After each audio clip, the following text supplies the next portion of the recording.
নিরামিষ ছানার কোপ্তা কারি করেছিলাম, সেটাই শেয়ার করছি। ছানা নিয়েছি, তারপরে হচ্ছে আদা কুচি দিয়ে দিলাম, লঙ্কা কুচি দিয়ে দিলাম, সামান্য পরিমাণে হলুদ, তারপরে জিরে গুঁড়ো দিয়ে দিলাম, পরিমাণ মতো নুন, আর স্বাদের জন্য একটু মিষ্টি দিয়ে দিলাম, একটু আলু সেদ্ধ দিয়ে দিলাম। সেগুলোকে ভালো করে মেখে নিচ্ছি। মাখা হয়ে গেছে, হাতে একটু তেল লাগিয়ে চপের মতন করে গড়ে নিচ্ছি।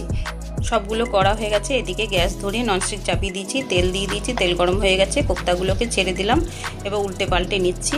হয়ে গেছে, এবারে তুলে নিচ্ছি। একটা একটা করে তুলে নিচ্ছি যাতে না ভেঙে যায়। আবার ওটার মধ্যেই কিছুটা তেল দিয়ে কালো জিরে, গোটা জিরে, তেজপাতা, এলাচ, দারচিনি, শুকনো লঙ্কা ফোড়ন দিয়ে আদা বাটা দিয়ে দিলাম। জলে গুলে রেখেছিলাম জিরে, তারপর হলুদ, কাশ্মীরি গুঁড়ো লঙ্কা, সেটাকে দিয়ে দিলাম।